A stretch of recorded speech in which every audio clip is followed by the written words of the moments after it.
2019 लोकसभा चुनाव की सबसे बड़ी तस्वीर आज उत्तर प्रदेश के मैनपुरी में देखने को मिली, जहां पर एक ही मंच पर मायावती के साथ मुलायम नजर आया और इन दोनों ने एक साझा रैली की। हमारे साथ हमारे वरिष्ठ सहयोगी संजीव त्रिवेदी भी जुड़ गए हैं इसी पर बातचीत करने के लिए। संजीव, वो तस्वीर हमने देखी, इसे ऐतिहासिक तस्वीर नहीं कहेंगे तो क्या कहेंगे कि 25 साल बाद एक बार फिर जो राजनीतिक विरोधी नहीं बल्कि राजनीतिक दुश्मन थे वो एक साथ एक मंच पर आए। और मायावती ने यह साफ कहा भी कि हमारे पत्रकार बंधु एक बार फिर से जानना चाह रहे होंगे कि आखिर 2 जून 1995 को जो कांड हुआ था उसके बाद एक बार फिर हम लोग साथ कैसे आए हैं। मैं एक बार बता चुकी हूं, दोबारा उसे रिपीट नहीं करना चाहती। तो कहीं ना कहीं बीजेपी की वजह से ये दोनों जो राजनीतिक दुश्मन थे एक साथ एक मंच पर आ गए। देखिए, एक फिल्म जब बनती है तो उसकी स्क्रिप्ट पहले लिखी जाती है और उसके बाद उसे फिल्माइज किया जाता है। तो आज वो तस्वीर आप देख रही थी जिसकी स्क्रिप्ट कुछ महीने पहले अखिलेश और मायावती ने लिख दी। सवाल देखिए, सियासत में प्रासंगिक होने का होता है और कल्पना कीजिए कि कोई अगर नेता चुनाव दर चुनाव हारता चला जाता है तो वो प्रासंगिक ही नहीं रहेगा और उसके बाद उसके होने और न होने का कोई मतलब नहीं रहेगा। मुझे याद पड़ता है जो आखिरी चुनाव मायावती जी ने उत्तर प्रदेश में जीता है वो 2007 का चुनाव था। 2012 का चुनाव वो इन्हीं मुलायम सिंह से हारी। 2014 का चुनाव वो नरेंद्र मोदी से हारी। 2017 का चुनाव वो फिर से नरेंद्र मोदी से हारी और सामने 2019 का चुनाव है।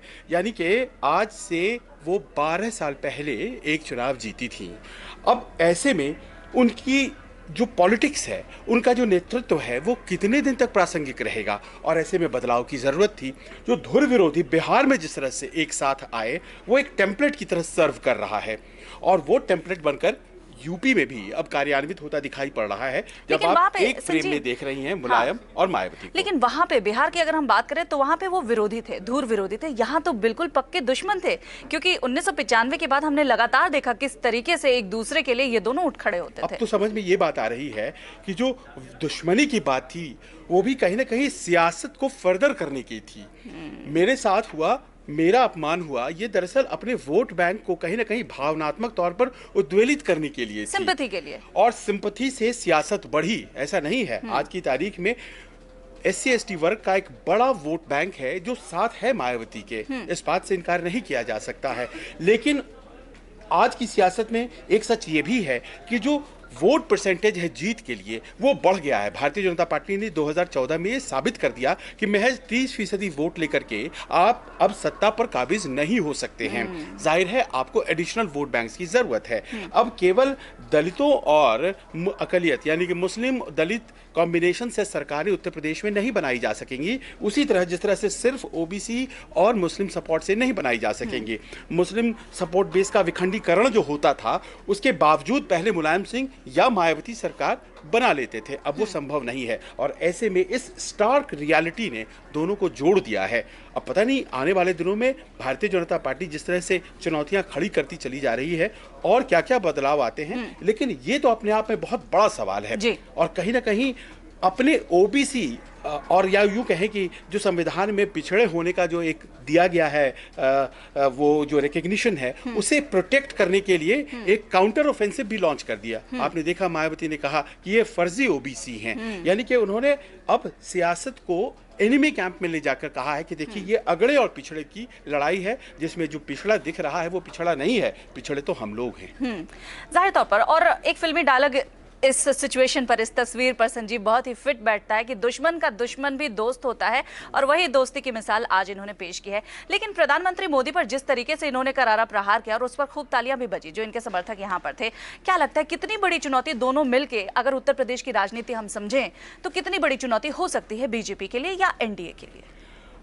देखिए, अगर हम सिंपल अरिथमेटिक में चलते हैं और ये अज्यूम करें कि 2014 में जिस तरह से जनता ने वोट किया था उसी प्रकार इस बार भी वोट करती है, वो वेव था और वेव में जिस प्रकार वोट किया था अगर उस पर उसी तरह से इस बार भी वोट करती है तो अरिथमेटिक में भी हम पाते हैं कि लगभग 40 सीटें ऐसी हैं जो भारतीय जनता पार्टी लूज कर जाएगी अगर ये दोनों वोट बैंक SP और BSP के हम जोड़ देते हैं। लेकिन आप जानती हैं सियासत में अरिथमेटिक काम करता नहीं है।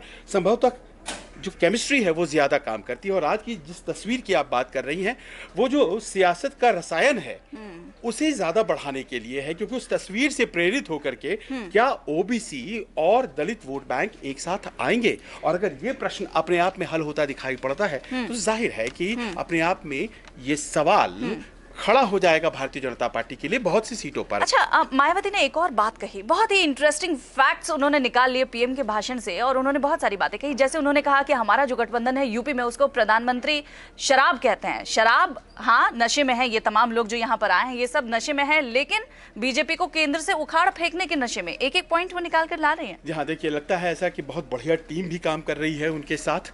और जो कमजोर पक्ष है भारतीय जनता पार्टी का, देखिए, भारतीय जनता पार्टी असेंडेंस पर थी। पिछली बार 2014 में वो उम्मीद, होप जो है उसको सिंबलाइज कर रही थी। आज की तारीख में नरेंद्र मोदी के सामने खड़े हैं, और जाहिर है आज की तारीख में उन्हें कंटेंट करना, उनसे भिड़ना ज्यादा आसान है। अब उन्हीं की पैटर्न पर अपनी सियासत को ढाल लिया है बाकी के उनके सियासी दुश्मनों ने भी, और उन्हीं की राजनीति से कुछ कुछ पन्ने निकाल करके पढ़ती हैं। अब ये जो तरीके हैं, ये दरअसल भारतीय जनता पार्टी ने ट्राइड एंड टेस्टेड मेथड जो है उनके, उसको अपना लिया गया है। और मुझे लगता है जो 2 चरणों के चुनाव हैं, इसमें आंशिक सफलता तो जाहिर है महागठबंधन को मिली है, ऐसा प्रतीत हो रहा है जो खबरें आ रही हैं। और जिस तरह से आशातीत सफलता इन 2 चरणों में पिछली दफा भारतीय जनता पार्टी को मिली थी, उसमें कहीं ना कहीं थोड़ी बहुत कमी आती दिखाई पड़ रही है। मायावती और मुलायम सिंह यादव अक्सर हमने देखा है शुरुआत से ही लगातार पिछड़ों की, दलितों की बातें करते आए हैं, और उनका असल वोट बैंक वही है। मैनपुरी में भी बात करें संजीव, तो 35% वोट बैंक जो है वो दलितों के पास है, पिछड़े वर्ग के पास है। इस बार मायावती ने एक और अहम बात कही। 3 अहम बातों में से एक पर हमने चर्चा कर ली। दूसरी अहम बात ये कही कि जो प्रधानमंत्री हैं वो नकली पिछड़े हैं। वो जगह जगह कहते हैं कि मैं पिछड़ा हूं, लेकिन वो नकली पिछड़े हैं, और असली पिछड़े तो हम हैं, और यहाँ जो लोग मौजूद हैं वो हैं, और असली पिछड़े वो हैं जिनके उत्थान के लिए समाजवादी पार्टी ने काम किया है। असली और नकली की ये लड़ाई। फैक्चुअली जो बात है, पहले उसको समझ ले कि मुख्यमंत्री बनने के बाद इनकी जो जाति थी नरेंद्र मोदी की भांची, उसे शामिल किया गया ओबीसी में। अब वो लॉजिकली स्टैंड करता होगा ये कदम, जाहिर है, तभी तो एक शासनात्मक आदेश आया गुजरात में और वो शामिल कर लिया गया। यानी कि आप बाद में ओबीसी को ज्वाइन करते हैं, उनकी जाति ज्वाइन करती है, ये गलत नहीं है, ये सही है, ऐसा हुआ है, बहुत सी जातियां शामिल की जाती हैं।